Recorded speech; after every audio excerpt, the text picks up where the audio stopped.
This is Jill Matson talking about using sound and vibrational subtle energy to create sacred space. Sacred space, personally, for you. In ancient times, communities or tribes would pick sacred space for beneficial purposes.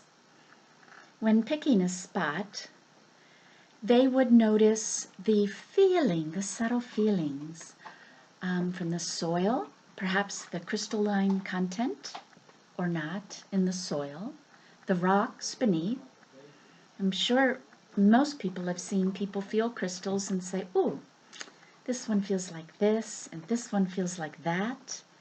And likewise, if you pay attention, when you go to a location, this soil feels like this lot feels like that, due to crystals in the soil or other rocks. They would also pay attention to whether or not there was water. Particularly desirable was underground water, streams or riverbeds. If they had healing energy, a lot of praying and singing and good stuff going on in the sacred spot, then energy would trickle down into the waterbed below, and then it would flow and it would nourish and bless a much larger area. So it would bless their water and bless the earth in their locale and surrounding locale. Kind of like a 2-for-1. Also, the presence of water makes a place feel different. Think of the feeling you get when you go to the beach, or the feeling from being in a desert. Quite different.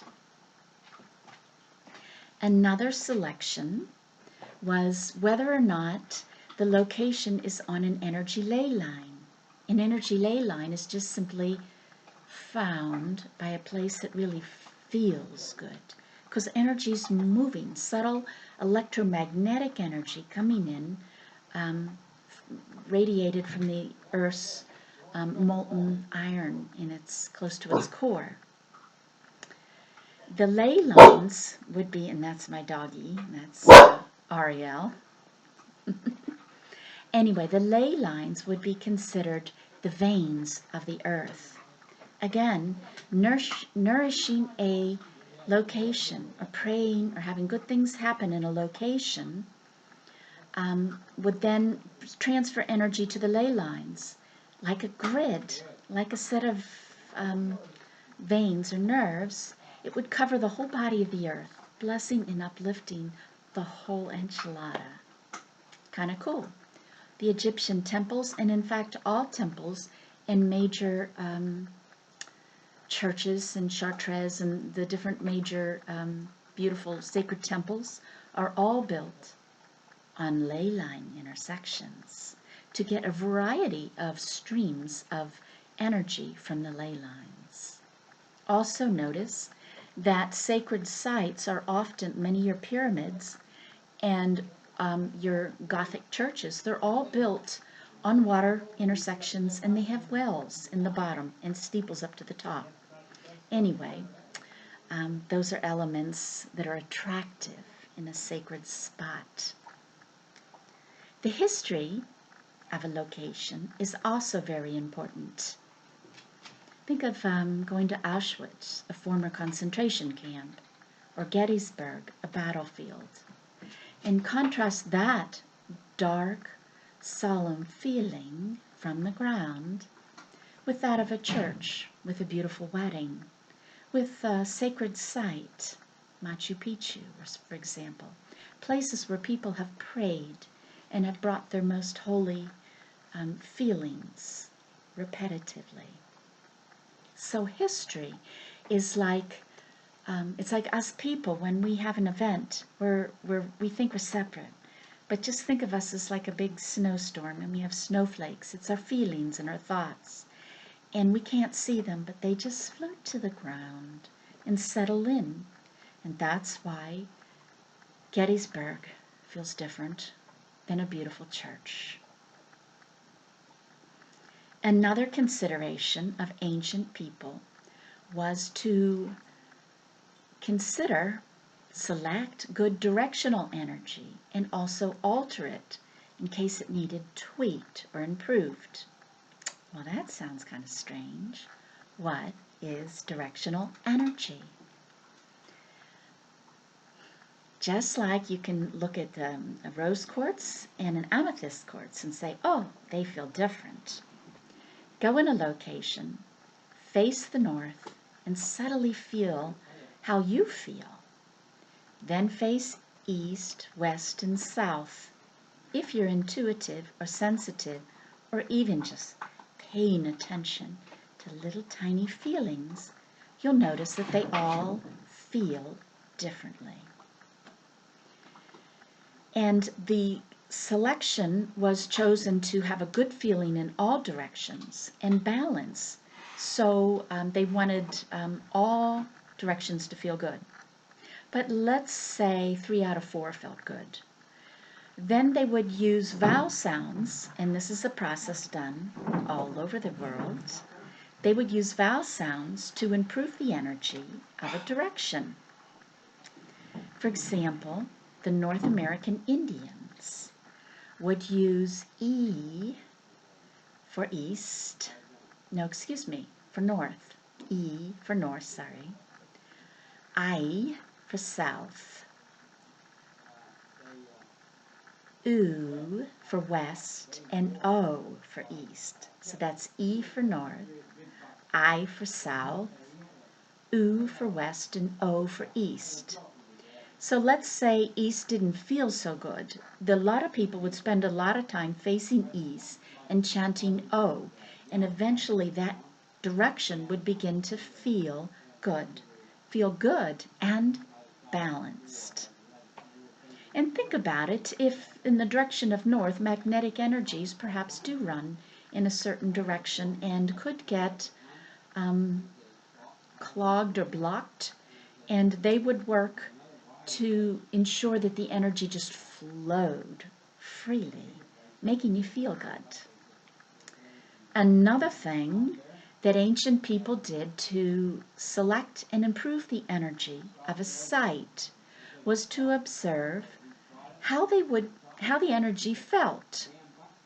For example, they would take all subtle energies, all subtle feelings, and they needed a way to describe these in words. So they decided to use nature because, an ocean feels different than a rock, than a tree. So they would take these different feelings, and they would take all subtle feelings, they divide them into categories and label them or slap a name on them, saying, okay, anything that feels like this, we're all going to call water. And anything that feels like this, we're all going to call fire energy. They could have called the energies Bob and Frank or Sue. The naming isn't so important. But just understand that it's simply a method to describe and talk about types of energy. So they would like, again, balance of energy in an area. A little bit of fire, a little bit of water, air, ether, wood, earth, etc. You'll notice in the Chinese and the Hindu systems where they use this elemental energy that they use different names. One uses wood, one uses ether. Again, the energy is the same, but the idea is to balance the energies and make sure the area has a little bit of everything. The idea of balance was that when you were in balance in a 2D world, that you could kind of like take the elevator, spiritual elevator up. Think of a 2D world like you got a rubber band and you're kind of stuck in the middle because you're in a 2D world. So if you have too much good, then the rubber band snaps back and you experience the polar opposite of that. And with this idea in mind, if you stayed in the middle, then you could master matter easily. And this would be the idea behind the Buddha when he says, do not desire. Just stay in the middle. Okay. And they would do this with energy.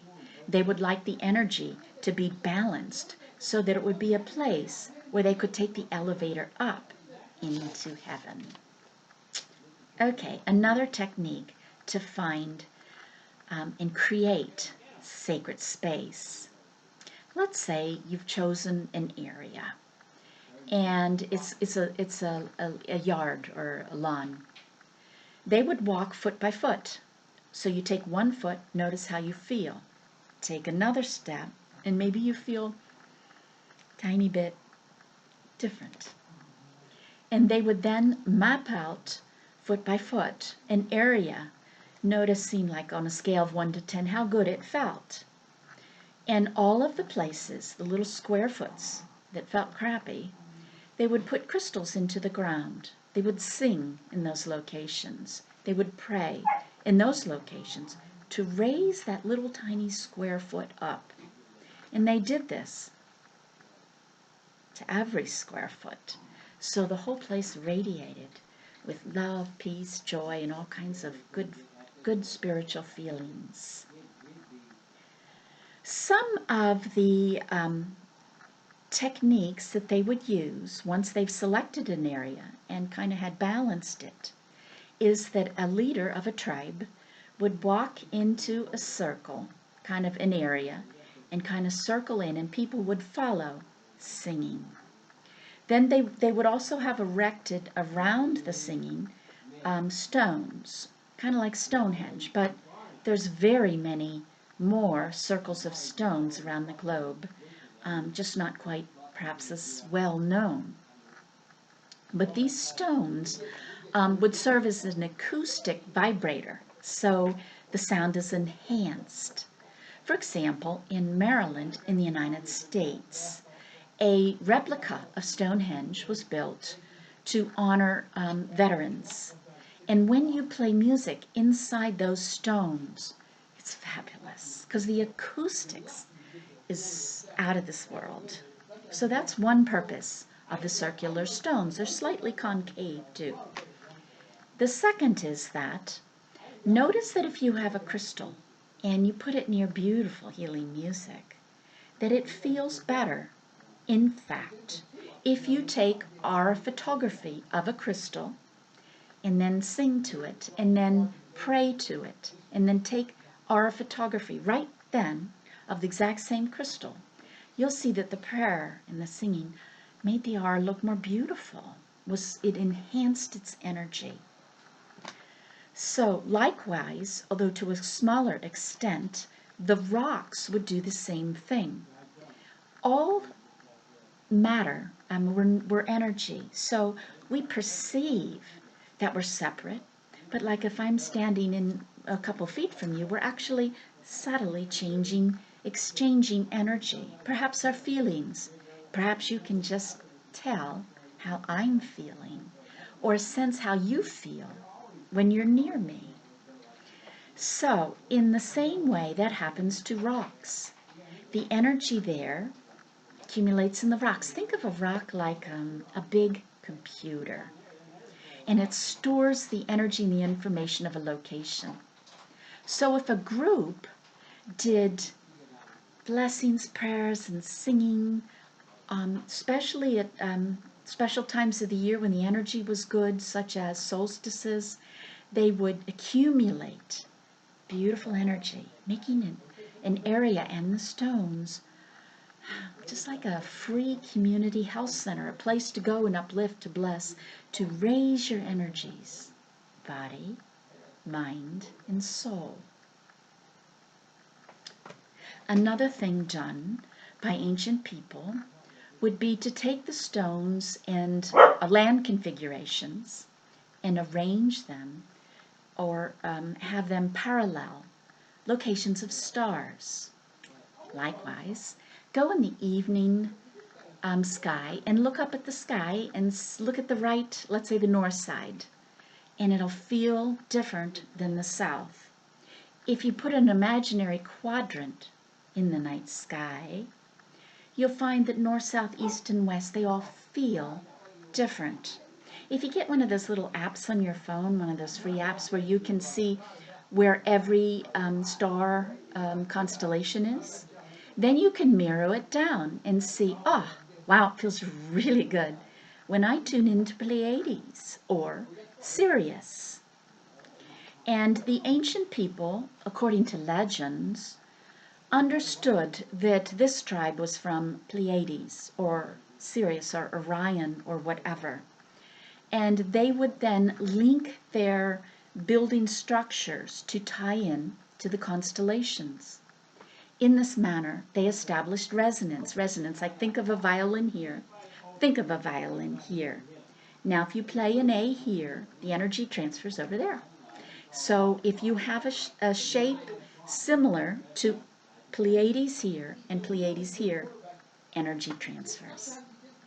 So when a system or a building or a design of buildings somehow mirrored a constellation in the night sky, it was a way for people to go there, reboot, and download that energy.